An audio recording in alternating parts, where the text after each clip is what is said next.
আপোনালোকৰ বাবে লৈ আহিছো এটা বিশেষ খবৰ যেটো প্ৰশ্নক লৈ চৰ্চা চলি আছে যে ৰাজ্যৰ পৰৱৰ্তী মুখ্যমন্ত্ৰী কোন সৰ্বানন্দ সোণোৱাল নে হিমন্ত বিশ্ব শৰ্মা এই ডাঙৰ প্ৰশ্নটোক লৈ আজি বিজেপিৰ ৰাষ্ট্ৰীয় সভাপতি জেপি নাড্ডাই সংবাদ মাধ্যমৰ আগত মন্তব্য কৰিছে তেওঁ ইংগিত প্ৰদান কৰিছে আৰু তাৰ লগতে জেপি নাড্ডাই কৈছে যে কিয় অসমৰ পৰৱৰ্তী মুখ্যমন্ত্ৰীৰ নাম ঘোষণা কৰাত পলম হৈছে পশ্চিমবংগত আজি এক সংবাদ মেলত বিজেপিৰ ৰাষ্ট্ৰীয় সভাপতি জেপি নাড্ডাই এই সমগ্ৰ বিষয়ত চলি থকা চৰ্চাক লৈ এক তাৎপৰ্যপূৰ্ণ মন্তব্য কৰিছে এই মুহূৰ্তত জনাইছো এটা ডাঙৰ খবৰ ৰাজ্যৰ আটাইতকৈ ডাঙৰ প্ৰশ্নটো যে অসমৰ পৰৱৰ্তী মুখ্যমন্ত্ৰী কোন হ'ব যাক লৈ যথেষ্ট চৰ্চা চলি আছে কোনোবাই কৈছে সৰ্বানন্দ সোণোৱাল আন কোনোবাই কৈছে ডক্টৰ হিমন্ত বিশ্ব শৰ্মা সৰ্বানন্দ সোণোৱাল নে ডক্টৰ হিমন্ত বিশ্ব শৰ্মা হ'ব পৰৱৰ্তী মুখ্যমন্ত্ৰী ইয়াক লৈ জল্পনা কল্পনা চলি থকাৰ মাজতে জেপি নাড্ডাৰ এই মুহূৰ্তত প্ৰতিক্ৰিয়া বিজেপিৰ ৰাষ্ট্ৰীয় সভাপতিগৰাকীয়ে পশ্চিমবংগত কৈছে যে পশ্চিমবংগত যি নিৰ্বাচনী হিংসা হৈছে হিংসাত্মক ঘটনা হৈছে তাৰ বাবে এই প্ৰক্ৰিয়া আচলতে ঘোষণা কৰাত কিছু বিলম্ব হৈছে পশ্চিমবংগৰ পৰা জেপি নাড্ডা দিল্লীলৈ যাব তাত বিজেপিৰ পাৰ্লিয়ামেণ্টাৰী কমিটি নাইবা সংসদীয় বোৰ্ডৰ বৈঠক হ'ব আৰু এই বৈঠকতে পৰৱৰ্তী মুখ্যমন্ত্ৰী কোন হ'ব ইয়াৰ ওপৰত সিদ্ধান্ত লোৱা হ'ব এই প্ৰশ্নটো জেপি নাড্ডাক স্পষ্টভাৱে কৰা হৈছিল কেৱল সিমানেই নহয় অসমলৈ বিজেপিৰ পৰ্যবেক্ষক বা অবজাৰ্ভাৰ প্ৰেৰণ কৰা হ'ব তেওঁৰো মত গ্ৰহণ কৰা হ'ব আৰু সংসদীয় বোৰ্ডে বিজেপি যি সংসদীয় বোৰ্ড আছে এই সংসদীয় বোৰ্ডে পৰৱৰ্তী মুখ্যমন্ত্ৰী কোন হ'ব ইয়াৰ ওপৰত সিদ্ধান্ত গ্ৰহণ কৰিব যিটো প্ৰশ্নৰ ওপৰত ৰাজ্যবাসীৰ দৃষ্টি নিবদ্ধ হৈ আছে ইয়াক লৈ বিজেপিৰ ৰাষ্ট্ৰীয় সভাপতিগৰাকীৰ তাৎপৰ্যপূৰ্ণ মন্তব্য কৰিছে সৰ্বানন্দ সোণোৱাল নে হিমন্ত বিশ্ব শৰ্মা ইয়াক লৈ তেখেতক প্ৰশ্ন কৰা হৈছিল যে পৰৱৰ্তী মুখ্যমন্ত্ৰী কোন জেপি নাড্ডাই কোনো ধৰণৰ প্ৰতিক্ৰিয়া প্ৰকাশ নকৰিলে তেওঁ ক'লে পশ্চিমবংগৰ হিংসাত্মক ঘটনাৰ বাবে তেওঁ পশ্চিমবংগত থাকিবলগীয়া হৈছে তাৰ পৰা তেওঁ নতুন দিল্লীলৈ যাব সংসদীয় বোৰ্ডৰ বৈঠক হ'ব সংসদীয় বোৰ্ডে শেষ মোহৰ মাৰিব যে মুখ্যমন্ত্ৰীৰ পৰৱৰ্তী কোন হ'ব অসমৰ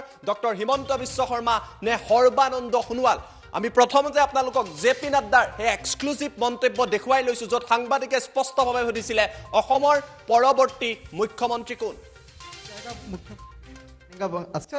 कब तक फैसला हो जाएगा मुख्यमंत्री कौन बनेगा असम का क्योंकि बहुमत की सरकार है अब कब जल्द से जल्द जाऊंगा तो इस काम को इनिशिएट करूंगा लेकिन यहाँ शांति तो रखिए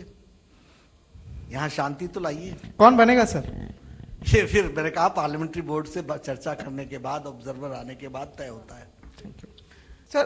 कब तक फैसला हो जाएगा मुख्यमंत्री कौन बनेगा असम का क्योंकि बहुमत की सरकार है अब कब जल्द से जल्द जाऊंगा तो इस काम को इनिशिएट करूंगा लेकिन यहाँ शांति तो रखिए यहाँ शांति तो लाइए कौन बनेगा सर ये फिर मैंने कहा पार्लियामेंट्री बोर्ड से चर्चा करने के बाद ऑब्जर्वर आने के बाद तय होता है सर कब तक फैसला हो जाएगा मुख्यमंत्री कौन बनेगा असम का क्योंकि बहुमत की सरकार है अब कब जल्द से जल्द जाऊंगा तो इस काम को इनिशिएट करूंगा लेकिन यहाँ शांति तो रखिए यहाँ शांति तो लाइए कौन बनेगा सर ये फिर मैंने कहा पार्लियामेंट्री बोर्ड से चर्चा करने के बाद ऑब्जर्वर आने के बाद तय होता है আৰু আমি জেপি নাড্ডাৰ মন্তব্য দেখুৱাইছো তেওঁ কৈছে যে বৰ্তমান পশ্চিমবংগত শান্তি নাই আৰু শান্তি নথকাৰ বাবে তেওঁ পশ্চিমবংগত থাকিবলগীয়া হৈছে দীক্ষিত আপুনি পোনপটীয়া সম্প্ৰচাৰত আছে তাৰ লগতে কৈছে দিল্লীলৈ যাব পাৰ্লিয়ামেণ্টাৰী বোৰ্ডৰ বৈঠক হ'ব অবজাৰ্ভাৰে আহিব অবজাৰ্ভাৰে মত দিব আৰু তাৰ পাছত পৰৱৰ্তী মুখ্যমন্ত্ৰী কোন সোণোৱাল নে হিমন্ত বিশ্ব শৰ্মা এই কথা ঘোষণা কৰা হ'ব এতিয়াও কিন্তু স্পষ্ট হোৱা নাই সৰ্বানন্দ সোণোৱাল নে হিমন্ত বিশ্ব শৰ্মা ৰাজ্যৰ পৰৱৰ্তী মুখ্যমন্ত্ৰী দীক্ষিত হয় জ্যোতিদীপ চাওক দুখনকৈ সংবাদ মেল আজি আয়োজন কৰিছিল সম্বোধন কৰিছিল বিজেপিৰ ৰাষ্ট্ৰীয় সভাপতি জগত প্ৰকাশ নাড্ডাই পশ্চিমবংগত আৰু শেষৰখন যিখন আছিলে সেইখন তেওঁ কলকাতাত সম্বোধন কৰিছিল ইয়াৰ পূৰ্বতে ডেৰ বজাত তেওঁ পশ্চিমবংগৰ অন্য এখন স্থানতো এখন সংবাদ মেলৰ আয়োজন কৰিছিল য'ত তেওঁ এই কথাখিনি কৈছিলে আৰু এই মুহূৰ্তত যদি আপুনি চায় যে পৰৱৰ্তী মুখ্যমন্ত্ৰী কোন হ'ব এই বিষয়ক লৈ যি বিতৰ্ক আছে সেই বিতৰ্কৰ অৱসানৰ দিশত যেন ক'ৰবাত নহয় ক'ৰবাত এতিয়া অগ্ৰসৰ হৈছে বুলি ক'ব লাগিব কাৰণ ইতিমধ্যে এই সংবাদমেলৰ পিছতেই ইতিমধ্যে জগত প্ৰকাশ নাড্ডা বিজেপিৰ ৰাষ্ট্ৰীয় সভাপতি তেওঁ কলকাতাৰ পৰা দিল্লী অভিমুখে যাত্ৰা আৰম্ভ কৰিছে বিমানত তেওঁ আহিছে আৰু কলকাতাৰ পৰা দিল্লীৰ বাবে যিটো যাত্ৰাৰ সময় হয় বিমান যোগে সেইটো প্ৰায় 2 ঘণ্টা সময়ৰ প্ৰয়োজন হয় মই যদি ধৰি লওঁ যে এই মুহূৰ্তত 7 বজা বা 7:30 বজাতো তেওঁৰ বিমান তাৰ পৰা উৰে তেতিয়ালে 8:30 বা 9টাৰ ভিতৰত তেওঁ দিল্লী বা 9:30 বজাৰ ভিতৰত তেওঁ দিল্লী উপস্থিত হোৱাৰ সম্ভাৱনা আছে ইতিমধ্যে যেহেতু দিল্লীত লকডাউন আছে লকডাউনৰ বাবে সম্পূৰ্ণৰূপে বা মন্ত্ৰী যি তেওঁলোকৰ যি সংসদীয় সমিতি আছে সেই সংসদীয় সমিতিৰ বৈঠকৰ সন্দৰ্ভত এই মুহূৰ্তলৈকে স্পষ্ট ধাৰণা এই মুহূৰ্তলৈকে অহা নাই যে কেইটা বজাত হ'ব আৰু যদি চোৱা যায় যে ভিডিঅ' কনফাৰেন্সিঙৰ মাধ্যমেৰে এইখন হ'ব তেতিয়াহ'লে হ'ব পাৰে আজি নিশাই হ'ব পাৰে নহ'লে কাইলৈ পুৱাৰ ভাগত এই সংসদীয় সমিতিৰ বৈঠকখন অনুষ্ঠিত হ'ব পাৰে কাৰণ এইটো ক্ষেত্ৰত চাব লাগিব যে প্ৰধানমন্ত্ৰী কেনেকুৱা ধৰণৰ ব্যস্ততা কাৰ্যসূচী আছে যদিহে প্ৰধানমন্ত্ৰী ব্যস্ত হৈ আছে তেতিয়াহ'লে আজি সংসদীয় সমিতিৰ বৈঠকখন নহ'বও পাৰে বা কাইলৈৰ ভিতৰত হ'ব পাৰে কিন্তু এই মুহূৰ্তত দিল্লীৰ সূত্ৰৰ ফালৰ পৰা দিল্লীৰ যি মূল সূত্ৰ আছে তেওঁলোকে এই মুহূৰ্তত সংসদীয় সমিতি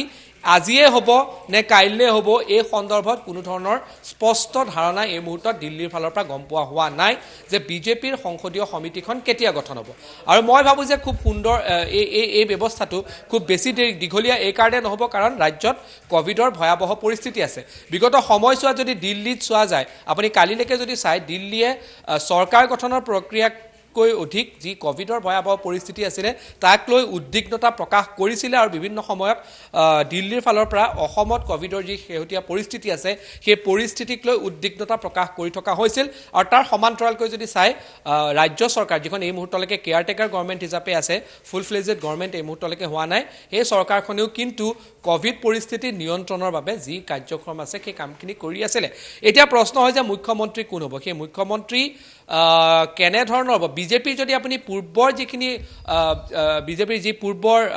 অন্যান্য ৰাজ্যসমূহত যেনেধৰণৰ আপুনি প্ৰচিডিংছ আছে সেইখিনিক যদি আপুনি চাই তাৰ যিখিনি কাম কাজ আছে সেইখিনিক যদি চাই বিজেপিত তেনেধৰণে বিধায়কসকলৰ লগত মতামত বা বিধায়কসকলৰ লগত কথা বতৰা পাতি তেনেধৰণৰ নজিৰ ইয়াৰ পূৰ্বতে অন্যান্য ৰাজ্যৰ ক্ষেত্ৰত দেখা পোৱা হোৱা নাই কাৰণ এই ক্ষেত্ৰত যদি আপুনি চাই বিজেপিয়ে যিসমূহ ৰাজ্যত তেওঁলোকৰ চৰকাৰ নাথাকে তেওঁলোকে নিৰ্বাচনত যদি অৱতীৰ্ণ হয় তেতিয়াহ'লে তেওঁলোকে চিফ মিনিষ্টাৰিয়েল ফেচ লৈ যায় আৰু যদিহে ইনকামবেণ্ট গভৰ্ণমেণ্ট থাকে তেতিয়াহ'লে সেইজন মুখ্যমন্ত্ৰীৰ ফেচতে তেওঁলোকক ডাইৰেক্ট ডিক্লেয়াৰ কৰক বা নকৰক বিজেপিৰ ফালৰ পৰা সেই মুখ্যমন্ত্ৰীজনৰ তেওঁলোকে ইনডাইৰেক্টলি বা ডাইৰেক্টলি তেওঁলোকে প্ৰজেক্ট কৰিয়ে চলে যদিহে ইনকামবেণ্ট এখন চৰকাৰ থাকে বিজেপিৰ যদি আপুনি পূৰ্বৰ যিখিনি ৰণকৌশল আছে বা বিজেপিৰ পূৰ্বৰ যিখিনি যি এনেধৰণৰ নিৰ্বাচন কৰা যিখিনি পদ্ধতি আছে সেইখিনি ক্ষেত্ৰত যদি আপুনি চাই তেতিয়াহ'লে বিধায়কসকলৰ মতামত খুব গুৰুত্বপূৰ্ণ ভূমিকা তাত গ্ৰহণ কৰা দেখা পোৱা নাযায় কাৰণ পাৰ্লিয়ামেণ্টাৰী যি সমিতি থাকে সেই পাৰ্লিয়ামেণ্টাৰী সমিতিয়ে সেই সিদ্ধান্ত গ্ৰহণ কৰে ইয়াৰ ক্ষেত্ৰত সি লাগিলে কোনো এখন ৰাজ্যৰ মুখ্যমন্ত্ৰী যিকোনো এখন ৰাজ্যৰ মুখ্যমন্ত্ৰীৰ ক্ষেত্ৰত তাত যদি বিসম্বাদো থাকে তাত যদি তেনেধৰণৰ কোনো পৰিস্থিতিও থাকে অন্তিম সিদ্ধান্ত কিন্তু বিজেপিৰ যি পাৰ্লিয়ামেণ্টাৰী কমিটি আছে সেই পাৰ্লিয়ামেণ্টাৰী কমিটিয়ে সিদ্ধান্ত গ্ৰহণ কৰে আৰু পাৰ্লিয়ামেণ্টাৰী কমিটিয়ে সিদ্ধান্ত গ্ৰহণ কৰাৰ পাছত সেই সিদ্ধান্তৰ ওপৰত ৰিভিউ নহয় তাক সম্পূৰ্ণৰূপে কাৰ্যকৰী কৰা হয় এই মুহূৰ্তত সৰ্বানন্দ সোণোৱাল নে হিমন্ত বিশ্ব শৰ্মা এই দুটা প্ৰশ্নৰ উত্তৰ পাবলৈ মই ভাবোঁ খুব বেছি দেৰি আৰু ৰৈ থাকিব নালাগিব যদি আজি ৰাতিৰ ভিতৰত যদিহে প্ৰধানমন্ত্ৰীৰ কোনো ব্যস্ত কাৰ্যসূচী নাথাকে তেতিয়াহ'লে আজিয়ে পাৰ্লিয়ামেণ্টাৰী কমিটিৰ বৈঠক ভিডিঅ' কনফাৰেন্সিঙৰ মাধ্যমেৰে হোৱাৰ পূৰ্ণ সম্ভাৱনা আছে কাৰণ বিজেপিৰ যিটো ৰাষ্ট্ৰীয় কাৰ্যালয় আছে সেই ৰাষ্ট্ৰীয় কাৰ্যালয়ত ইতিমধ্যে বহু লোক ক'ভিড পজিটিভ হৈ ওলাইছে আৰু যাৰ বাবে এই মুহূৰ্তত বিজেপিৰ 6A দীনদয়াল উপাধ্যায় মাৰ্গত থকা যি ৰাষ্ট্ৰীয় কাৰ্যালয় আছে সেই ৰাষ্ট্ৰীয় কাৰ্যালয়ত এখন সভা অনুষ্ঠিত হোৱাৰ পৰিৱেশ বৰ্তমান নাই আৰু যিহেতু দিল্লীত ক'ভিডৰ ভয়াৱহ পৰিস্থিতি আছে লকডাউন বৰ্তমান চলি আছে সেই গতিকে এই যি বৈঠক আছে ভিডিঅ' কনফাৰেন্সিঙৰ মাধ্যমেৰে হোৱাৰ সম্ভাৱনা আছে কিন্তু সময়টো কিন্তু এই মুহূৰ্তলৈকে কেতিয়া হ'ব ইয়াৰ কোনো ধৰণৰ স্পষ্ট ধাৰণা এই মুহূৰ্তলৈকে পোৱা হোৱা নাই এইটো সিদ্ধান্ত হ'ব জগত প্ৰকাশ নড্ডা ৰাষ্ট্ৰীয় সভাপতি যেতিয়া দিল্লীত উপস্থিত হ'বগৈ আৰু আশা কৰা হৈছে যদিহে তেওঁ এই মুহূৰ্তত উৰিছে তেওঁৰ মানে বিমান যদি উৰা মাৰিছে দিল্লী অভিমুখে 9 বজাৰ ভিতৰত তেওঁ দিল্লী পোৱাৰ সম্ভাৱনা আছে আৰু দ্বিতীয় কথা অবজাৰ্ভাৰ বিজেপিত আহে অবজাৰ্ভাৰ সদায় আহে অবজাৰ্ভাৰ এই কাৰণে আহে সি লাগিলে নতুন চৰকাৰে হওক বা ইনকামবেণ্ট চৰকাৰখনৰ ক্ষেত্ৰতে হওক অবজাৰ্ভাৰ সেই ৰাজ্যলৈ আহে আৰু সেই ক্ষেত্ৰত সম্পূৰ্ণৰূপে স্পষ্টতাৰে এইখিনি কথা কোৱা হৈছে কিন্তু এই মুহূৰ্তত এটা ডাঙৰ কেনা হৈছে যে দিল্লীত যিহেতু ক'ভিড পৰিস্থিতি অত্যন্ত ভয়াৱহ তেনে পৰিস্থিতিত ইয়াৰ পৰা কোনো এজন ব্যক্তি দিল্লীলৈ যোৱা বা দিল্লীৰ পৰা ইয়ালৈ কোনো এজন অহাটো কিমান সমীচীন হ'ব সেইটো এটা গুৰুত্বপূৰ্ণ দিশ কিন্তু এই মুহূৰ্তত এটা কথা স্পষ্ট যে মুখ্যমন্ত্ৰী কোন হ'ব এই প্ৰশ্নৰ উত্তৰ পাবলৈ আৰু খুব বেছি দেৰি ৰ'ব নালাগিব আজি বা কাইলৈৰ ভিতৰতে ইয়াৰ উত্তৰ পোৱাৰ পূৰ্ণ সম্ভাৱনা আছে বিজেপি যদি আপুনি এই ক্ষেত্ৰত চাই এই ক্ষেত্ৰত যদি আপুনি চাই দুটামান উদাহৰণ আপোনালোকক যদি দিয়া যায় বিহাৰত উপমুখ্যমন্ত্ৰী নিৰ্ণয় কৰাৰ সময়ত সুশীল মোদীক যেনেধৰণে কেন্দ্ৰলৈ লৈ যোৱা হৈছিল তাৰপিছত দুজনকৈ নতুন উপমুখ্যমন্ত্ৰী বিহাৰত দিয়া হৈছিল ঠিক তেনেধৰণে মহাৰাষ্ট্ৰত গভৰ্ণমেণ্ট ফৰ্মেশ্যনৰ ক্ষেত্ৰত যদি আপুনি চাই মাৰাঠী মুখ্যমন্ত্ৰীক লৈ পেলাই সেই বিষয়টো আওতাৰ কেনা লাগিলে শিৱসেনাৰ লগত আৰু অৱশেষত তেওঁলোকে সেই বিষয়টোত কোনো ক্ষেত্ৰতে তেওঁলোকে বিজেপিয়ে ক'লে যে এই ক্ষেত্ৰত আমি আৰু কম্প্ৰমাইজ কৰাৰ কথা নহয় আৰু সেইগতিকে চৰকাৰ তেওঁলোকে ফৰ্ম নকৰিলে আৰু এই গোটেই প্ৰক্ৰিয়াটোৰ শিৱসেনাই অন্যান্যসকলৰ লগত লগ লাগি চৰকাৰ গঠন কৰিলে কিন্তু অসমৰ ক্ষেত্ৰত যদি চোৱা যায় ইনকামবেণ্ট এখন চৰকাৰ আছিলে সেই চৰকাৰখনক পুনৰ সমৰ্থন ৰাইজে দিছে ইতিমধ্যে তেওঁলোকে নিৰংকুশ সংখ্যা গৰিষ্ঠতাতকৈ 11খন আসন মিত্ৰজোঁটে বেছি পাই আছে আৰু এই মুহূৰ্তত কেনেধৰণৰ সিদ্ধান্ত গ্ৰহণ কৰা হয় সেইটো লক্ষণীয় হ'ব আৰু এই মুহূৰ্তত যদি চোৱা যায় আপুনি যদি চাই যি পাৰ্লিয়ামেণ্টাৰী কমিটিৰ যিকেইজন সদস্য আছে সেইজন লাগিলে জগত প্ৰকাশ নাড্ডা হওক প্ৰধানমন্ত্ৰী আছে অমিত শ্বাহ আছে নীতিন গডকৰী আছে মধ্যপ্ৰদেশৰ মুখ্যমন্ত্ৰী আছে শিৱৰাজ সিং চৌহান আছে শ্বাহনৱাজ হুছেইন আছে এখেতসকল বৰ্তমান যিসকল আছে তেওঁলোক পাৰ্লিয়ামেণ্টাৰী কমিটিৰ সদস্য হয় তাৰ লগতে যিজন সম্পাদক আছে সাংগঠনিক সম্পাদক তেওঁ এই পাৰ্লিয়ামেণ্টাৰী কমিটিৰ সদস্য হয় আৰু তেওঁলোকৰ ক্ষেত্ৰত যদি চোৱা যায় তেওঁলোকে কেনেকুৱা ধৰণৰ সিদ্ধান্ত গ্ৰহণ কৰে সেইটো এটা নিশ্চিতভাৱে লক্ষণীয় হ'ব অসমত এটা পৰিৱেশ হৈ আছে যে হয় সৰ্বানন্দ নহ'লে হিমন্ত বিশ্ব শৰ্মা এতিয়া তাত চোৱা যাব যে ক'ৰবাত তৃতীয় এটা বিকল্প ওলাই আহে নেকি এইটো এটা কিন্তু অত্যন্ত গুৰুত্বপূৰ্ণ বিষয় হয় যে দুটা অপশ্যন বাদ দি তৃতীয় বিকল্প যদি আহি যায় বিজেপিত কিন্তু এই মুহূৰ্তত আপুনি এইটো কথা সম্পূৰ্ণৰূপে অস্বীকাৰ কৰিব নোৱাৰে যে এনেধৰণৰ ঘটনা নহয় আৰু এই কথা স্পষ্ট যে অবজাৰ্ভাৰে ইয়াত কথা সুধিবলৈ নাহে অবজাৰ্ভাৰে নিৰ্ণয় লৈ আহিব যে কাক মুখ্যমন্ত্ৰী পাতিব লাগে আৰু সেইটো অবজাৰ্ভাৰে তেওঁলোকে মেছেজটো ইয়াত দিয়া হ'ব যোন অবজাৰ্ভাৰ হিচাপে আহে চেণ্ট্ৰেল অবজাৰ্ভাৰ হিচাপে আহে আৰু তাৰপিছত বিধায়িনী দলৰ যি আনুষ্ঠানিকতা থাকে যে বিধায়িনী দলে নেতা নিৰ্বাচন কৰিব লাগে সেইজনক নেতা নিৰ্বাচন কৰাৰ পাছতেই মুখ্যমন্ত্ৰী হিচাপে শপত গ্ৰহণ কৰিব আৰু এই মুহূৰ্তত যদি চাই ৰাজ্যত কোভিডৰ পৰিস্থিতি অত্যন্ত ভয়াৱহ আছে আৰু মই ভাবোঁ যে এই গোটেই প্ৰসংগটো আৰু মাত্ৰ কেইটামান মুহূৰ্তৰহে অপেক্ষা আছে ধৰক 10, 12, 16 ঘণ্টাৰ ভিতৰত এই বিতৰ্কৰ অৱসান হৈ অসমৰ পৰৱৰ্তীজন মুখ্যমন্ত্ৰী কোন হ'ব সেই বিতৰ্কৰ অৱসান হ'বৰ বাবে 10, 12, 16 বা 20 ঘণ্টাতকৈ কম সময় বাকী আছে বুলি ক'ব পাৰি দীক্ষিত মই এটা প্ৰশ্ন আপোনাৰ পৰা জানিব বিচাৰিছোঁ জেপি নাড্ডাক যেতিয়া সাংবাদিকে প্ৰশ্ন কৰিছিলে যে আপোনালোকৰ মেজৰিটিত চৰকাৰ আছে আপোনালোকে মুখ্যমন্ত্ৰীক কেতিয়া ঘোষণা কৰিব বা কোন হ'ব তেওঁ কৈছিলে দিল্লীলৈ গৈ আমি বৈঠক পাতি সিদ্ধান্ত ল'ম এতিয়া প্ৰশ্ন উত্থাপিত হৈছে অসমত যিমানে বিষয়টোক লৈ চৰ্চা চলিছে কেইবাগৰাকীও বিধায়কে মুকলিভাৱে ডক্টৰ হিমন্ত বিশ্ব শৰ্মাক মুখ্যমন্ত্ৰী হিচাপে বিচাৰিছে তেনেকুৱা এটা চৰ্চা দিল্লীত হোৱা নাই নেকি কিয়নো জেপি নাড্ডাই বৰ বিশেষ ইণ্টাৰেষ্ট নেদেখুৱালে তেওঁ ক'লে মোক যাবলৈ দিয়ক প্ৰথমতে ইয়াত শান্তি আহক তাৰপিছত আমি বৈঠক পাতিম তাৰপিছত সিদ্ধান্ত ল'ম গতিকে অসমত যিটো এটা পৰিৱেশ হৈ আছে সেই তেনেকুৱা এটা পৰিৱেশ দিল্লীত হোৱা নাই নেকি দীক্ষিত কাৰণ চাওক আচলতে দিল্লীৰ নেতাসকলৰ মনত কি আছে সেই যেতিয়ালৈকে আপুনি সেই দিল্লীৰ মানুহকেইজনৰ লগত স্পষ্টতাৰে কথা নাপাতে বা ডাইৰেক্ট কথা নাপাতে তেতিয়ালৈকে বুজাটো অত্যন্ত কঠিন সেই গতিকে এই মুহূৰ্তত হয় আপুনি জগত প্ৰকাশ নাড্ডাৰ লগত ডাইৰেক্টলি কথা পাতিব লাগিব এই মুহূৰ্তত এইটো কথা স্পষ্ট যে এই বিতৰ্কৰ অৱসান হ'বৰ বাবে 20 ঘণ্টাতকৈও কম সময় বাকী আছে এই কথা কিন্তু এই মুহূৰ্তত স্পষ্ট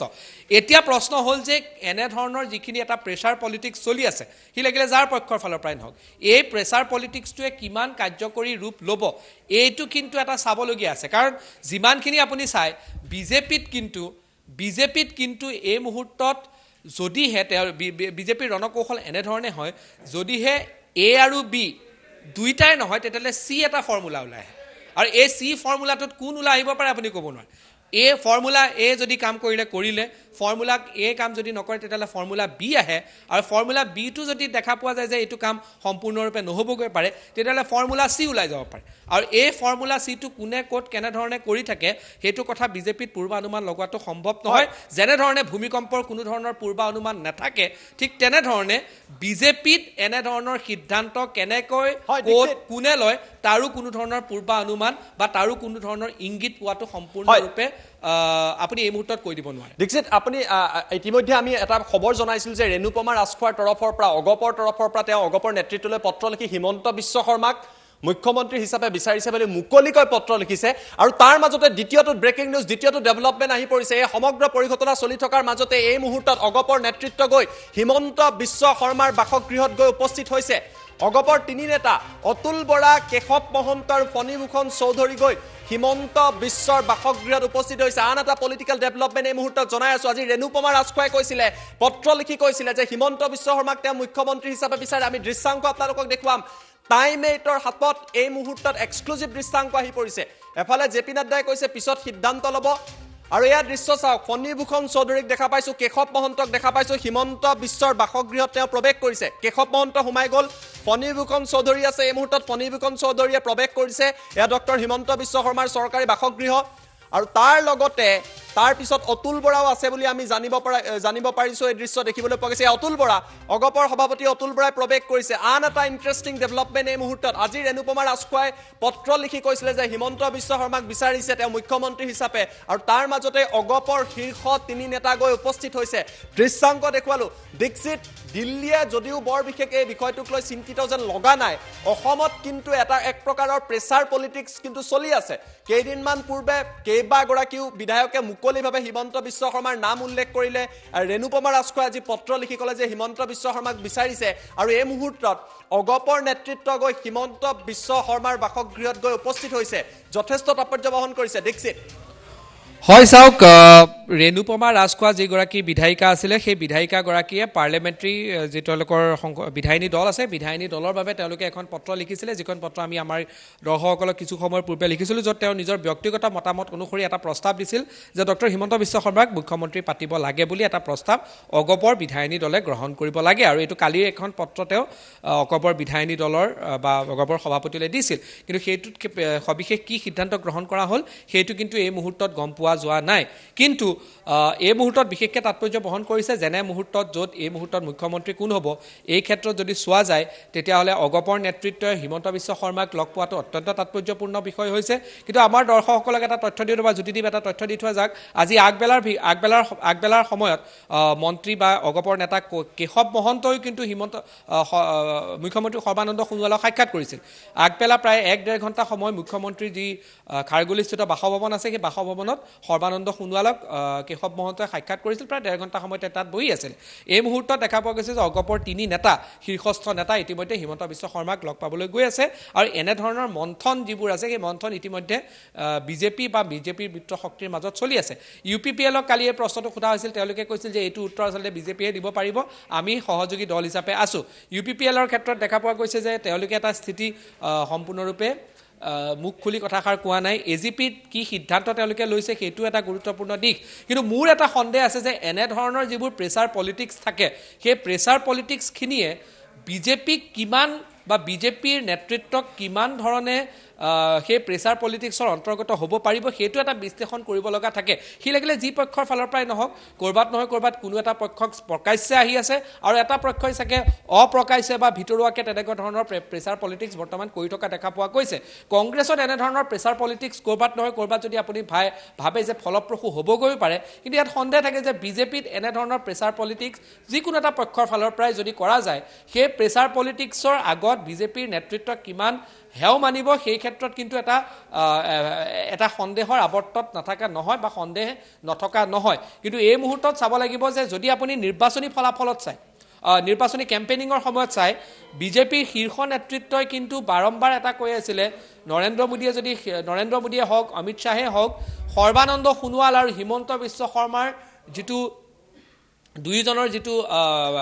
দুইজনৰ নামে উল্লেখ কৰিছিল আপুনি যদি চাই অমিত শ্বাহে যিটো এটা ৰাষ্ট্ৰীয় সংবাদ মাধ্যমত অসমৰ বিধানসভা নিৰ্বাচনৰ পাছত যেতিয়া এটা ইণ্টাৰভিউ দিছিল তেতিয়া তেওঁ কৈছিল যে সৰ্বানন্দ সোণোৱাল আৰু হিমন্ত বিশ্ব শৰ্মাৰ যিটো তেওঁলোকৰ জৰি আছে এই জৰিটোৱে ভাল কাম কৰিছিল বুলি কৈছিল আৰু আপুনি যদি চাই প্ৰধানমন্ত্ৰীয়ে সেইখিনি কথা কৈছিল বা অন্যান্য যিখিনি শীৰ্ষস্থানীয় নেতা আছে তেওঁলোকে এইখিনি কথা কৈ আছে কিন্তু এই মুহূৰ্তত প্ৰশ্ন হৈ আছে যে মুখ্যমন্ত্ৰী ঘোষণা কৰাত ইমান বিলম্ব কিয় হৈ আছে কিহৰ কাৰণে এটা মেণ্ডেট পোৱাৰ পাছত ৰাজ্যত এই মুহূৰ্তলৈকে চৰকাৰ গঠন বা শপত গ্ৰহণৰ যি আনুষ্ঠানিকতা থাকে সেই আনুষ্ঠানিকতাখিনি নেতৃত্ব নিৰ্বাচনৰ আনুষ্ঠানিকতাখিনি কিয় হোৱা নাই এইটো এটা ডাঙৰ প্ৰশ্ন আৰু কৰবাত নহয় কৰবাত এইটোও ক'ব লাগিব যে ইয়াত চৰকাৰ গঠনৰ ক্ষেত্ৰক লৈ কেন্দ্ৰৰ নেতৃত্বই সম্পূৰ্ণৰূপে কিন্তু একেবাৰে এনেকুৱা এটা সিদ্ধান্তও লৈ ল'ব বিচৰা নাই যেনেকুৱা এটা সিদ্ধান্তই অসমকে নহয় উত্তৰ পূৰ্বাঞ্চলকো প্ৰভাৱিত কৰিব পাৰে কাৰণ অসমৰ ৰাজনীতি যি ধৰণে যায় সেই ধৰণৰ ৰাজনীতি বা সেই ধৰণৰ ৰাজনীতিয়ে উত্তৰ পূৰ্বাঞ্চলকো প্ৰভাৱিত কৰে সেই গতিকে অসম অত্যন্ত গুৰুত্বপূৰ্ণ যে অসমৰ ৰাজনীতিয়ে উত্তৰ পূৰ্বাঞ্চলৰ ৰাজনীতিক যেহেতু প্ৰভাৱিত কৰে সেই গতিকে অসমত যাতে এনেকুৱা ধৰণৰ এটা সিদ্ধান্তও নহয় যিটোৱে উত্তৰ পূৰ্বাঞ্চলৰ আন ৰাজ্যত প্ৰভাৱিত কৰিব পাৰে আৰু সেই গতিকে এই সিদ্ধান্ত লোৱাত ইমান যেহেতু পলম হৈ আছে মই ভাবোঁ এইটো এটা গুৰুত্বপূৰ্ণ দিশ যে কেৱল অসমেই নহয় যাতে অসমৰ এই সিদ্ধান্তটোৱে এটা পজিটিভ ৰিপাৰ্কেশ্যন বা এটা পজিটিভ ৱেত উত্তৰ পূৰ্বাঞ্চলৰ অন্যান্য ৰাজ্যসমূহতো যাতে লৈ যায় তাৰো এটা ৰণকৌশল হ'ব পাৰে সেই গতিকে কেন্দ্ৰীয় নেতৃত্বই অত্যন্ত গম্ভীৰতাৰে খুব অত্যন্ত যদি চোৱা যায় খুব চিৰিয়াছলি এই গোটেই বিষয়টো পৰ্যালোচনা কৰিছে আৰু তাৰ পাছত মই ভাবোঁ 20 ঘণ্টাতকৈ কম সময় লাগিব বা তাতোকৈ কম সময় লাগিব য'ত অসমত এইটো $1 মিলিয়ন কুৱেশ্যন বুলি যিটো কৈ থকা হৈছে যিটো এটা লাখ টকীয়া প্ৰশ্ন বুলি কৈ থকা হৈছে সেই প্ৰশ্নটোৰ উত্তৰ পোৱা যায় আৰু আমি যি দৃশ্যাংক দেখুৱাইছো হিমন্ত বিশ্ব শৰ্মাৰ বাসগৃহত এই আলোচনা চলি থকাৰ মাজতে গৈ অগপৰ শীৰ্ষ নেতৃত্ব গৈ উপস্থিত হৈছে ফণীভূষণ চৌধুৰী কেশৱ মহন্ত আৰু অতুল বৰা এই মুহূৰ্তত হিমন্ত বিশ্ব শৰ্মাৰ লগত তেখেতৰ বাসগৃহত বৈঠকত মিলিত হৈছে আলোচনা কৰি আছে সেই দৃশ্য আমি আপোনালোকক দেখুৱাই আছো কিন্তু তাৰ মাজতে ডাঙৰ কথাটো হৈছে জেপি নাড্ডাৰ মন্তব্য আমি পুনৰবাৰ আপোনালোকক দেখুৱাম জেপি নাড্ডাই কৈছে যে পশ্চিমবংগত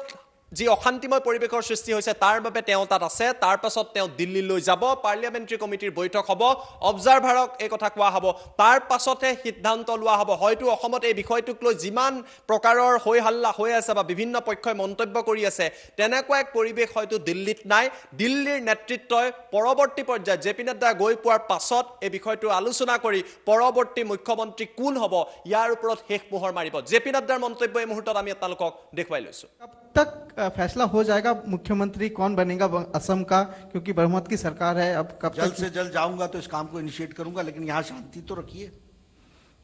यहाँ शांति तो लाइए कौन बनेगा सर ये फिर मैंने कहा पार्लियामेंट्री बोर्ड से चर्चा करने के बाद ऑब्जर्वर आने के बाद तय होता है सर कब तक फैसला हो जाएगा मुख्यमंत्री कौन बनेगा असम का क्योंकि बहुमत की सरकार है अब कब जल्द से जल्द जाऊंगा तो इस काम को इनिशिएट करूंगा लेकिन यहाँ शांति तो रखिए यहाँ शांति तो लाइए कौन बनेगा सर ये फिर मैंने कहा पार्लियामेंट्री बोर्ड से चर्चा करने के बाद ऑब्जर्वर आने के बाद तय होता है सर कब तक फैसला हो जाएगा मुख्यमंत्री कौन बनेगा असम का क्योंकि बहुमत की सरकार है अब कब जल्द से जल्द जाऊंगा तो इस काम को इनिशिएट करूंगा लेकिन यहाँ शांति तो रखिए यहाँ शांति तो लाइए कौन बनेगा सर ये फिर मैंने कहा पार्लियामेंट्री बोर्ड से चर्चा करने के बाद ऑब्जर्वर आने के बाद तय होता है सर